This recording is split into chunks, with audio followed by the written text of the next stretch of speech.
So in this video, I'm going to go over a trading strategy that I use when I know that price is going in a certain direction. So maybe it's going to the upside or maybe it's going to the downside.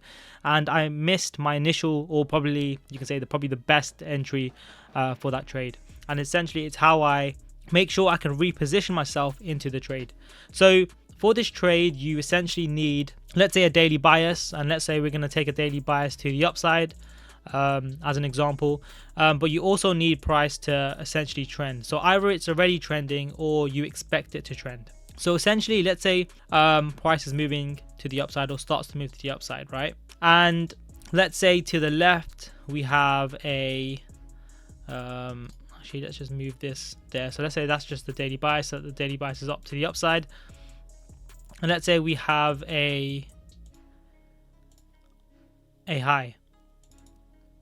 So there's a high there, right? So we know that price should come and break this high, as an example. Now this high doesn't have to be there, but if we have a daily bias to the upside, we know price is going to go to the upside, and we want to position ourselves in a trade, but we missed the initial entry. So let's say that's this entry over here.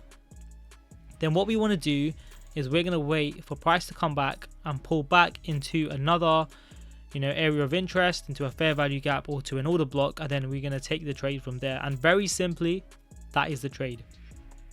And I'll explain why this happens. So this normally happens because, let's say in this leg, right? So the most important part of this is this leg here.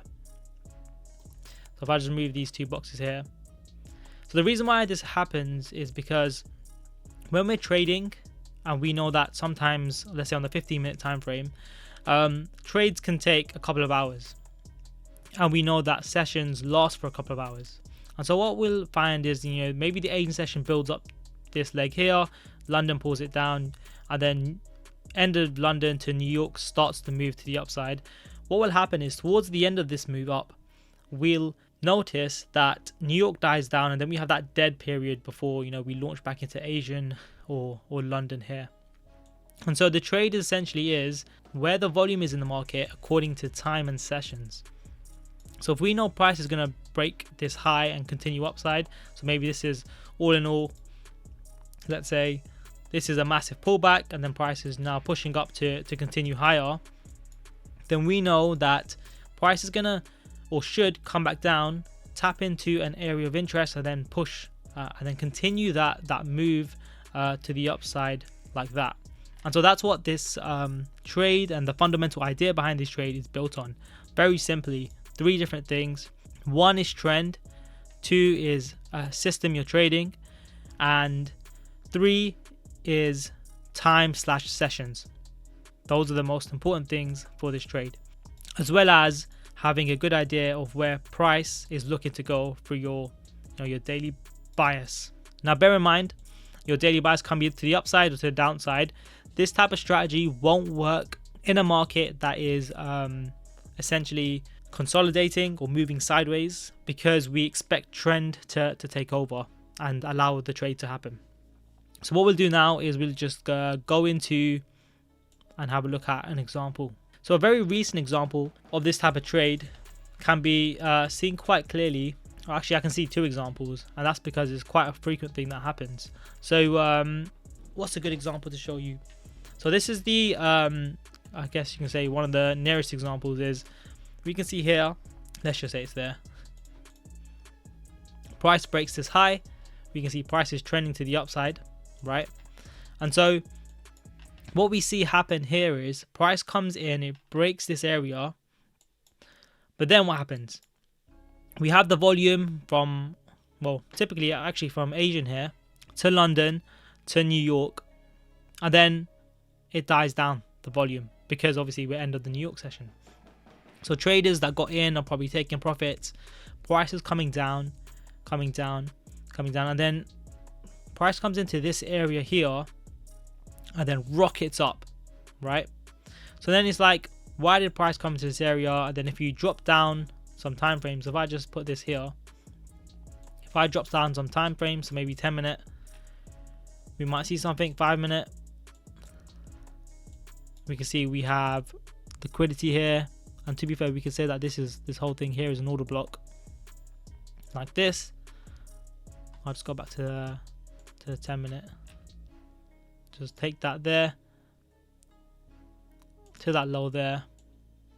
Price comes in, and then there's your trade to take it to the high.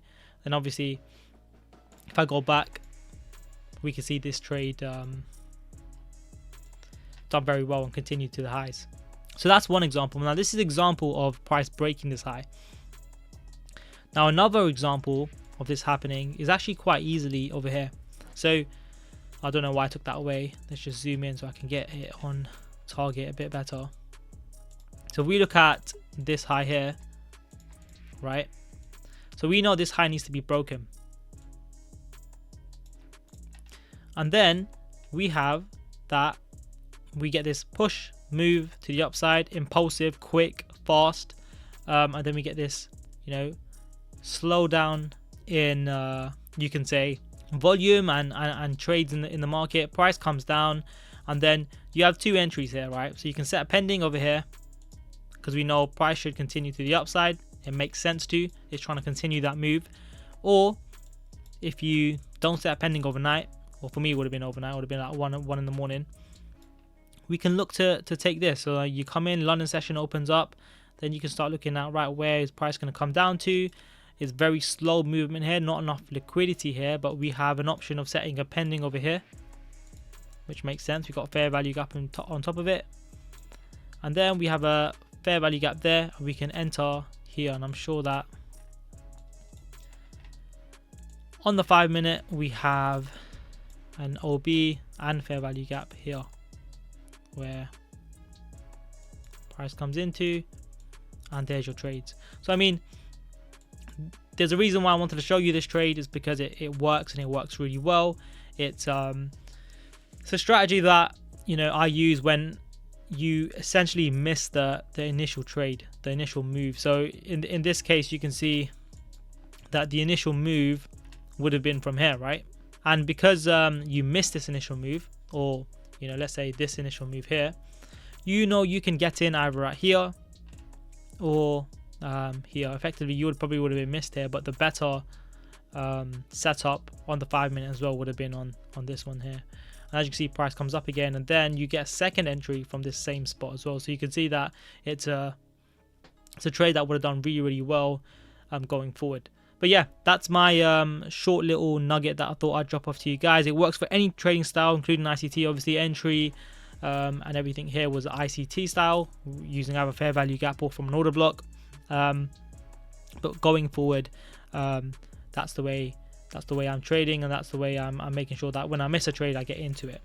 I also want to make an announcement. If you haven't already, go back, or I should say, go to my description. There's a link there for my website. Click on the link, go to the website, sign in, not sign in, put your email address in, and stay up to date. I am releasing something of a software very soon for you guys. It's been taking up all my time. It's why I haven't been making videos as often.